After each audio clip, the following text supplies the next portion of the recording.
शासकीय शिक्षक शिक्षा महाविद्यालय रायपुर। जैसा कि हम जानते हैं, NEP 2020 जो है इंक्लूसिव एजुकेशन या समावेशी शिक्षा को प्रमोट करता है, जिसके तहत दिव्यांग बालक, विभिन्न भाषाई बालक और सामान्य बालक सभी एक ही कक्षाओं में अध्ययन करने में सक्षम हो पाते हैं। तो उसी पर आधारित मेरा यह क्लियर है, क्योंकि हम जानते हैं कि जो दृष्टिहीन बालक होते हैं उनको किसी भी साइंटिफिक तथ्य को या फिर किसी भी सिद्धांत को समझाने के लिए हमें बहुत सारी चुनौतियों का सामना करना पड़ता है।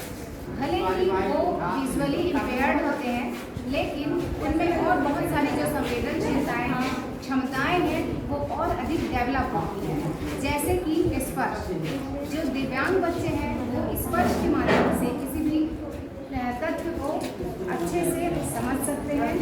दूसरा है गंध। गंध से द्वारा हम विभिन्न प्रकार के पुष्प को उनको समझा सकते हैं कि ये इस प्रकार के पौधे हैं। साथ ही साथ किसी कीट की ध्वनि, क्योंकि टेक्नोलॉजी का ज़माना है और हम टेक्नोलॉजी का बेहतर उपयोग करके ध्वनि के माध्यम से भी उनको कि इस कीट का है, इसको हम अच्छे से समझा सकते हैं। जो दृष्टिहीन बच्चे हैं, जैसा कि आप सभी जानते हैं कि जो परागण की क्रिया होती है वो एक प्रकृति की अद्भुत जैविकी क्रिया है, जिससे हमको भोजन मिलता है, फल मिलता है, बीज मिलता है। जो इतना अपार जनसंख्या है उसको खाने के लिए भोजन कहाँ से मिलता है? पौधों से मिलता है। और किस क्रिया के द्वारा? परागण की क्रिया के द्वारा। परागण जो होता है, परागकण का एक पुष्प से दूसरे पुष्प की ओर कीटों के माध्यम से, वायु के माध्यम से या जल के माध्यम से पहुंचना, ये कहलाता है परागण।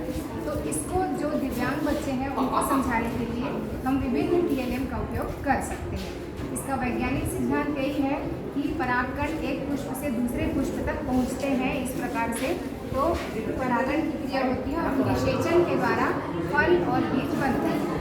इसके यदि हम लाभ देखें तो जो दिव्यांग बच्चे हैं वो परागण की क्रिया को तो समझ पाएंगे ही, साथ ही साथ प्रकृति से एक जुड़ाव महसूस करेंगे कि इस प्रकार विभिन्न प्रकार के फूल हैं हमारी प्रकृति में, हम तो देख के इजीली समझ जाते हैं, लेकिन वो स्पर्श के माध्यम से, गंध के माध्यम से इस बात को अच्छे से समझेंगे।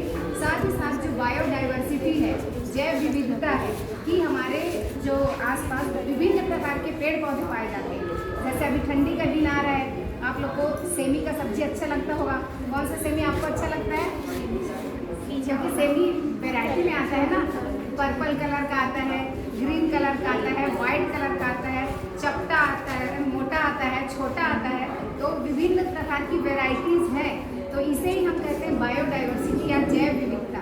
तो जो दिव्यांग बच्चे हैं वो जैव विविधता को भी समझ पाएंगे कि विभिन्न प्रकार के फल हैं, विभिन्न प्रकार के फूल हैं, विभिन्न प्रकार के कीट हैं। तो इसको भी जानेंगे।